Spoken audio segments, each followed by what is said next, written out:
Okay, ચાલો તો આપણે સ્ટાર્ટ કરીએ છીએ. 9મું ચેપ્ટર આપણે હતા, બરાબર? તો પ્રશ્ન લખો. 2019 અને 20 માં પૂછાયેલા પ્રશ્ન આપણે આ વિડીયોમાં સોલ્વ કરવાના છીએ.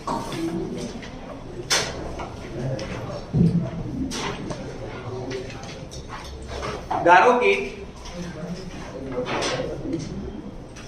પ્રશ્ન છે, ધારો કે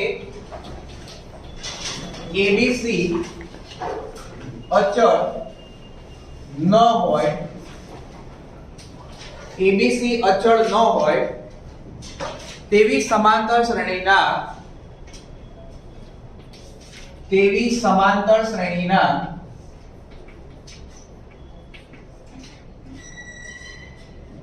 સાતમા, 11મા અને 13મા પદો છે.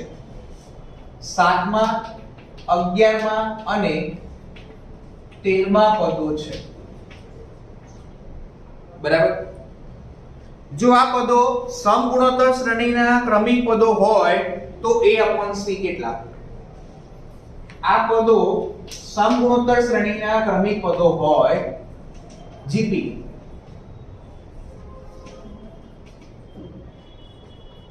તો A/C ની કિંમત શું આવે? બરાબર? તો અહીંયા તમને એવું કીધું છે કે ABC એ અચળ ન હોય તેવી સમાંતર શ્રેણીના 7મા, 11મા અને 13મા પદ છે. ધારો કે આપણે સમાંતર શ્રેણીનું પ્રથમ પદ A લઈ લઈએ અને સામાન્ય તફાવત D લઈ લઈએ. સામાન્ય તફાવતને D લઈ લઈએ, બરાબર? તો અહીંયા તમને રકમમાં એવું આપ્યું છે કે ABC જે છે, ABC એ સમાંતર શ્રેણીનું 7મું, 11મું અને 13મું પદ છે, બરાબર? તો 7મું પદ એટલે A+6D થશે, કેપિટલ A આવશે. 11મું પદ એટલે A+10 ગુણ્યા D થશે અને 13મું પદ એટલે A+12 ગુણ્યા D થશે. હવે તમને એવું કીધું છે કે આ ત્રણેય પદો એ સમગુણોત્તર શ્રેણીમાં આવેલા છે. આ ત્રણેય પદો શેમાં છે? સમગુણોત્તર શ્રેણીમાં આવેલા છે, GP માં આવેલા છે. સમગુણોત્તર શ્રેણી, જીઓમેટ્રિક પ્રોગ્રેશન. તો સમગુણોત્તર શ્રેણીનો ગુણધર્મ શું છે? બીજું પદ ભાગ્યા પહેલું પદ બરાબર ત્રીજું પદ ભાગ્યા બીજું પદ. તમે ડાયરેક્ટ પણ લખી શકતા હતા b² બરાબર AC, હે ને?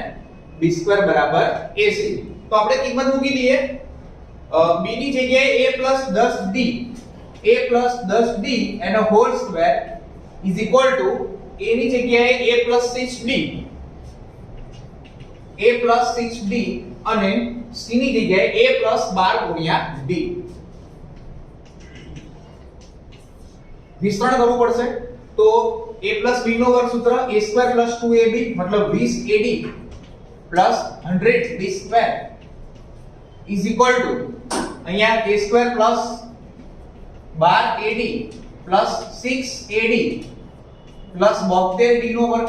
a² કેન્સલ થઈ જશે બંને બાજુથી.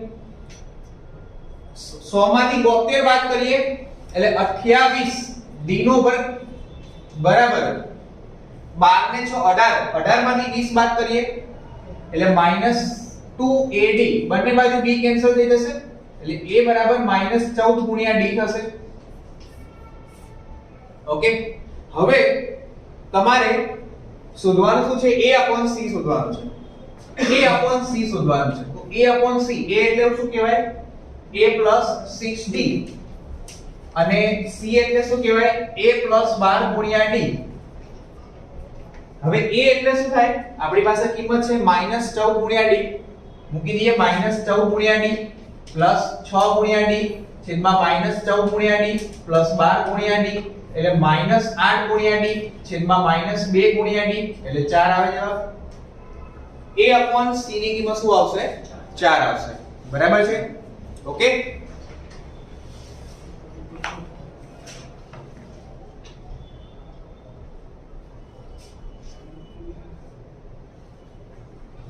ચાલો આના પછી આગળ જઈએ. નેક્સ્ટ ક્વેશ્ચન સોલ્યુશન માટે જગ્યાએ છોડી દો, પછી લખી નાખજો. નેક્સ્ટ ક્વેશ્ચન લખો. જો ત્રણ ભિન્ન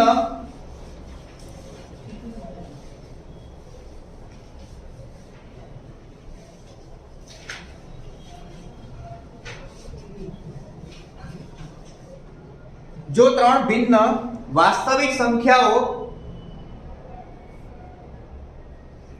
a b અને c સમગુણોત્તર શ્રેણીમાં હોય અને a + b + c બરાબર bx, a + b + c બરાબર bx, તો x એ ખાલી જગ્યા ન હોઈ શકે. x એ ખાલી જગ્યા ન હોઈ શકે. તો x ખાલી જગ્યા ન હોય એમ, બરાબર, x નોટ ઇક્વલ ટુ ખાલી જગ્યા. તો ઓપ્શન તમને આપેલા છે 4 -3 -2 અને +2.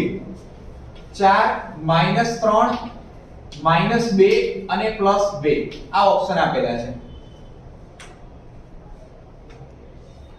તો સૌપ્રથમ સમગુણોત્તર શ્રેણીની વાત કરી છે તમને. જો સમગુણોત્તર શ્રેણીમાં તમારે ત્રણ પદ ધારવા હોય તો તમે એ કિંમત કઈ ધારો છો? ત્રણ પદ ધારવા હોય તો a/r, a અને ar આપણે ભણાવેલું છે કે જો તમે સમગુણોત્તર શ્રેણીમાં ત્રણ ક્રમિક પદો ધારવા હોય તો a/r, a અને ar ધારો છો. હવે અહીંયા તમને a આપેલો છે એટલે હું છે ને આ a/r ની જગ્યાએ આની જગ્યાએ હું શું ધારીશ કે a/r, a અને ar. ઓકે, જેથી આ બંને આપણે જે લખીએ છીએ સ્મોલ a એક સરખા ના થઈ જાય એટલે, બરાબર. તો અહીંયા તમને a ની જગ્યાએ abc ની જગ્યાએ તમારે શું લેવાનું? a ની જગ્યાએ શું લેવાનું? a/r, b ની જગ્યાએ શું લેવાનું? a, c ની જગ્યાએ શું લેવાનું? ar. એ આપણે આમાં મૂકી દઈએ તો a + b + c બરાબર bx આવું આપેલું છે. એટલે a/r + a ar બરાબર bx, એટલે a * x. તો જુઓ a બધામાંથી ઉડી જશે, a વડે ભાગી નાખીએ તો x ની કિંમત શું મળી તમને? r + 1 + 1/r. તો x - 1 ની કિંમત મળે r + 1/r. મેં r + 1/r ને કેમ કરતા બનાયા? r + 1/r ને કેમ કરતા બનાયા? તો એની માટે ખાસ ધ્યાન આપજો. કોઈ પણ સંખ્યા હોય, કોઈ પણ સંખ્યા 0 સિવાય નહીં, આપણે હાલ 0 ની વાત નથી કરતા, 0 ની વાત કરતા નથી, બરાબર.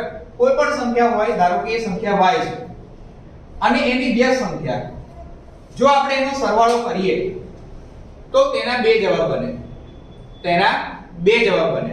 જો તે ધન હોય તો જવાબ 2 અને 2 થી મોટો આવશે, અને જો તે ઋણ હોય તો જવાબ -2 અને એનાથી નાનો આવશે, મોટો નહીં આવે. -2 થી નાનો આવે અથવા 2 થી મોટો આવે. તમે કિંમત મૂકી જોઈ લો. દાખલા તરીકે y ની કિંમત તમે મૂકી દો 5, તો 5 + 1/5 જવાબ 2 થી મોટો જ આવશે. તમે મૂકી જુઓ -5 અથવા -0.5 અથવા +0.5, કોઈ પણ કિંમત મૂકી જુઓ, તમારો જવાબ હંમેશા 2 અથવા 2 થી મોટો આવશે. જો તમે ધન કિંમત લીધી તો, જો તમે ઋણ કિંમત લીધી તો જવાબ -2 અને એનાથી નાનો આવશે. ક્લિયર છે? ઓકે, તો આ કિંમત આપણે આમાં મૂકી દઈએ r + 1/r. તો r પ્લસ એનો મતલબ શું થયો? x - 1 ની કિંમત 2 અને એનાથી મોટી આવશે અથવા x - 1 ની કિંમત -2 અને એનાથી નાની આવશે. આ r + 1/r નો જવાબ હંમેશા 2 અથવા એનાથી મોટો આવે અથવા તો -2 અને એનાથી નાનો આવે. તો આપણને x ની કિંમત શું મળે? 3 અને એનાથી મોટી અથવા -1 અને એનાથી નાની. x ની કિંમત આ હોઈ શકે. ચલો, પ્રશ્ન શું પૂછ્યો છે?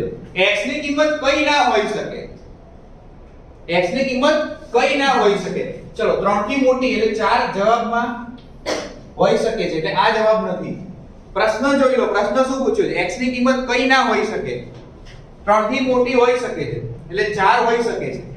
પ્રશ્ન પૂછ્યો છે ના હોઈ શકે, રાઈટ? પછી -1 થી નાની, તો આ બંને હોઈ શકે છે, એટલે આપણને પૂછ્યું છે કે ના હોઈ શકે, તો કયો ઓપ્શન વધ્યો? 2. બે કિંમત ના હોઈ શકે. તમે જોઈ શકો છો 2 આનું સમાધાન નથી કરતું. 3 થી મોટા અને -1 થી નાના, એના વચ્ચે 2 આવી જશે, રાઈટ? ક્લિયર છે? તમને પીડીએફ મળી જશે, ચિંતા ના કરશો, બરાબર?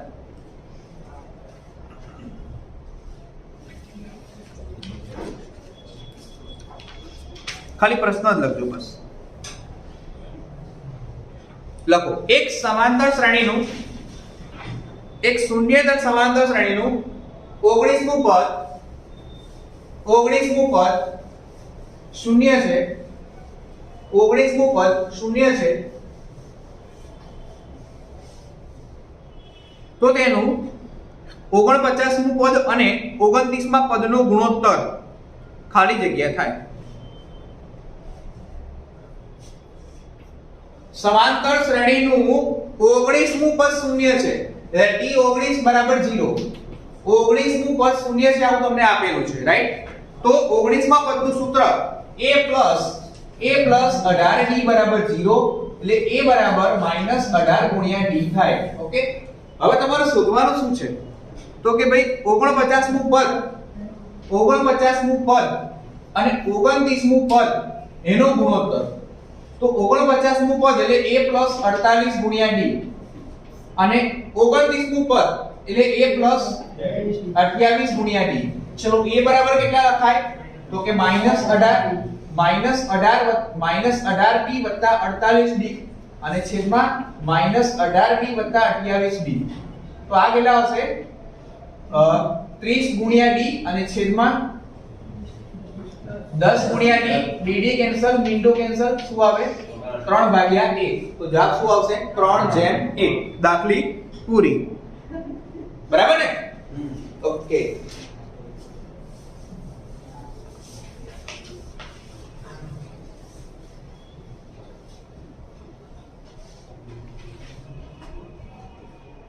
હવે ત્રિકોણમિતિના વિડિયો બધાએ જોયા હશે આવું હું વિચારું છું ભાઈ. ટાઈમ મળ્યો હોય તો જોઈએ ને, આટલા બધા વિડિયો બનાવ્યા કે ના આવે. તો ત્રિકોણમિતિમાં મેં તમને એક શોર્ટકટ શીખવાડી હતી, હું અત્યારે ફરીથી રિપીટ કરું છું, એનો ઉપયોગ અહીંયા થાય છે એટલા માટે. બરાબર? અને એ શોર્ટકટ આ ચેપ્ટરના કન્સેપ્ટ પરથી જ બની છે. AM અને GM. AM એટલે એરિથમેટિક મીન અને GM એટલે જીઓમેટ્રિક મીન, એટલે કે સમાંતર મધ્યક અને સમગુણોત્તર મધ્યક. AM નું સૂત્ર તમને ખબર છે a+b/2 અને GM નું સૂત્ર તમને ખબર છે વર્ગમૂળમાં ab. હવે AM અને GM વચ્ચેનો સંબંધ, AM અને GM વચ્ચેનો સંબંધ, AM હંમેશા GM થી મોટા અને એના જેટલા હોઈ શકે. ક્લિયર? કોઈ પણ બે સંખ્યાનો સમાંતર મધ્યક એ તેના સમગુણોત્તર મધ્યક જેટલો અથવા એનાથી મોટો હોય. ઓકે, તમે કોઈ પણ બે સંખ્યા લઈ લો, સમાંતર મધ્યક શોધો, સમગુણોત્તર મધ્યક શોધો, હંમેશા સમાંતર મધ્યક એ સમગુણોત્તર મધ્યક જેટલો હશે અથવા એનાથી મોટો હશે, એનાથી નાનો નહીં હોય. બરાબર? તો સૂત્ર શું બન્યું? a + b > 2 વર્ગમૂળમાં ab. બરાબર? તો આ શોર્ટકટ સૂત્ર છે. આપણે આ સૂત્રનો ઉપયોગ કરવાનો છે જે મેં તમને ત્રિકોણમિતિમાં શીખવાડેલું હતું. બે પદમાં શું મળ્યું? 2 વર્ગમૂળમાં ab. તો આના પરથી ત્રણ પદ આપ્યા હોય તો a + b + c આપ્યા હોય તો > 3 ઘનમૂળમાં abc. સમજી ગયા? ચાર પદ આપ્યા હોય તો a + b + c + d. તો 4 ચતુર્મૂળમાં ABCD. 5 પદ આપ્યા હોય તો 5 પંચમૂળમાં ABCD E. યાદ આવ્યું ને? હા, આવું કંઈક મેં તમને કીધું હતું. આત્મા ભૂત ચુડેલ ડાકોર. યાદ આવ્યું કઈ? હા, અંબાજી બહુચરાજી ચોટીલા ડાકોર. હે ને? હા, એટલે સૂત્ર છે આપણું. બરાબર? તો બે પદ હોય તો 2 વર્ગમૂળમાં ab, ત્રણ પદ હોય તો 3 ઘનમૂળમાં abc, ચાર પદ હોય તો 4 ચતુર્મૂળમાં abcd આવશે. 5 હોય તો 5 પંચમૂળમાં abcd e. ઓકે, n પદ હોય તો n મૂળમાં n પદોનો ગુણાકાર. ઓકે, તો આ શોર્ટકટ સૂત્ર હતું, આનો આપણે ઉપયોગ કરીશું. ખૂબ જ સારી મેથડ છે આ, જે તમને જેઈ માં બહુ કામ લાગવાની છે. જેઈ એટલે JEE. લખો રકમ. 2019 ના પેપરમાં પૂછાયેલો પ્રશ્ન. જો x અને y બે ધન વાસ્તવિક સંખ્યાઓ હોય, જો x અને y બે ધન વાસ્તવિક સંખ્યાઓ હોય અને m અને n ધન પૂર્ણાંકો હોય, m અને n ધન પૂર્ણાંકો હોય, તો x ની m ઘાત y ની n ઘાત છેદમાં 1 પ્લસ x ની 2n ઘાત 1 પ્લસ y ની 2n ઘાત. ઓકે, તો આગળ વધીએ. આગળના દાખલામાં જવાબ 1/4 આવ્યો હતો, બરાબર. આગળ વધીએ. લખો એક ધન પદવાળી અનંત સમગુણોત્તર શ્રેણીનો સરવાળો 3 છે. ધન પદવાળી અનંત સમગુણોત્તર શ્રેણીનો સરવાળો 3 છે. એટલે આ રીતે a+ar+ar² અને અપ ટુ અનંત સુધી સરવાળો 3 છે. આવું કીધેલું છે. સરવાળો 3 આપેલો છે.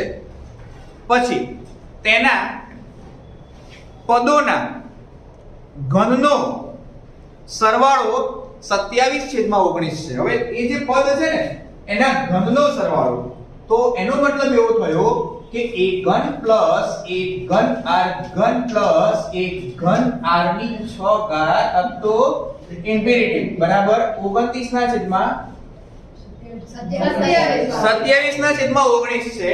27/19 છે. આવું આપેલું છે. તો તે શ્રેણીનો ગુણોત્તર શોધો. આ શ્રેણીનો ગુણોત્તર શું હશે એવું તમને પૂછ્યું છે. ઓકે, તો જુઓ, આ તો સૂત્ર તમને આવડે જ છે. a upon 1 - r બરાબર 3, એટલે a બરાબર 3 ગુણ્યા 1 - r આવે. પરિણામ નંબર 1 આપી દઈએ આને. એ રીતે આ પણ અનંત સમગુણોત્તર શ્રેણી છે, તો એના સરવાળાનું સૂત્ર આવશે a upon 1 - r બરાબર 27/19. a એટલે પ્રથમ પદ, a નો ઘન, r એટલે ગુણોત્તર બીજું ભાગ્યા પહેલું એટલે r નો ઘન બરાબર 27/19. ચોકડી ગુણાકાર કરી દઈએ તો 19 a નો ઘન બરાબર 27 1 માઈનસ r નો ઘન. a નો ઘન સમીકરણ 1 પરથી a ના ઘનની કિંમત મૂકી દેવાની. આનો ઘન a નો ઘન શું આવશે 27, 3 નો ઘન 27 1 માઈનસ r નો ઘન બરાબર 27. હવે આનું સૂત્ર a ઘન માઈનસ b ઘન નું સૂત્ર a માઈનસ b a નો વર્ગ પ્લસ ab પ્લસ b નો વર્ગ. તો 1 માઈનસ r એક ઘાત ઉડી જશે એટલે અહીંયા વર્ગ વધે. 27 ગયા બરાબર છે. હવે 19 ગુણ્યા 1 માઈનસ r નો વર્ગ 1 માઈનસ 2r પ્લસ r નો વર્ગ બરાબર 1 પ્લસ r પ્લસ r નો વર્ગ. ક્લિયર છે આટલું? ગુણાકાર કરી દઈએ. 19 નું 38 19 r નો વર્ગ ઇક્વલ ટુ 1 પ્લસ r નો વર્ગ. બાદબાકી કરી દઈએ. 19 માંથી 1 જશે 18 r નો વર્ગ માઈનસ 39 r વત્તા 18. 3 વડે ભાગ ચાલશે. 3 વડે ભાગી નાખીએ. 3 × 18 13 × 39 અને અહીંયા 6 36 6 ગુણ્યા 6 36 ના ભાગ પડી એ લાવવાના 9 ચોક 36. તો 6r નો વર્ગ minus 9r minus 4r plus 6 बराबर 0. दो पद में से कॉमन निकाल लेगा. आया ना समझ में? हाँ, तो पहला कई पद में कॉमन निकले 3r 2r ઓછા 3 બાકીના બે પદ માઈનસ 2 કોમન 2r ઓછા 3 નિશાની બદલાઈ જાય. માઈનસ કોમન કાઢ્યું તો નિશાની બદલાઈ જાય. આ બંને સરખા છે, સરખા કોમન નીકળી જાય. જે પડ્યા હોય એમને મૂકી દેવાના. તો r ની કિંમત મળે 3/2 અથવા 2/3. ઓપ્શનમાં તમને આપેલું છે 4/9 2/9 2/3 1/3. જવાબ મજા આવી ગઈ ને? ક્લિયર છે? ના લાવવાનું નથી. ઓકે, ચલો લોકો નેક્સ્ટ ક્વેશ્ચન. ધારો કે a1 a2 a3 up to A10 સમગુણોત્તર શ્રેણીમાં છે, બરાબર. A1 A2 A3 up to A10 એ સમગુણોત્તર શ્રેણીમાં છે. A3 ના છેદમાં A1 25 છે. A3 ના છેદમાં A1 25 છે. તો A9 ના છેદમાં A5 તમારે શોધવાના છે. A9 ના છેદમાં A5 આની કિંમત તમારે શોધવાની છે. ઓકે, તો જુઓ સમગુણોત્તર શ્રેણી છે, એમાં ત્રીજું પદ A3 upon A1 બરાબર 25 આપેલા છે. તો ત્રીજું પદ એને કહેવાય AR નો વર્ગ, પહેલું પદ કહેવાય A બરાબર 25, A ગયા એટલે R નો વર્ગ 25 મળ્યો, એટલે R ની કિંમત ±5 આવે, બરાબર. આને આપણે એમને લેવા દઈએ છીએ. આપણે શોધવાનું શું છે? A9 ના છેદમાં A5. A9 નું સૂત્ર આવે AR ની 8 ઘાત. A5 નું સૂત્ર આવે AR ની 4 ઘાત. એ કયા? R ની 4 ઘાત વધે. 8 માંથી 4 હશે એટલે 4 ઘાત વધે. R નો વર્ગ 25 છે એટલે આ થશે 25 નો વર્ગ. R ની 4 ઘાત એટલે 625. આ તમારો આન્સર. ક્લિયર છે? 5 ની 4 ઘાત જવાબ આપેલો છે ઓપ્શનમાં. 5 ની 4 ઘાત એ થયું ને? હા. પછી નેક્સ્ટ ક્વેશ્ચન લખો. સમગુણોત્તર શ્રેણીમાં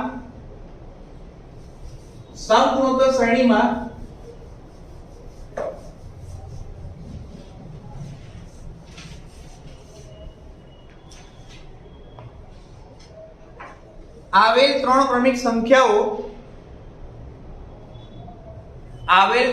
સંખ્યાઓ નો ગુણાકાર 512 છે.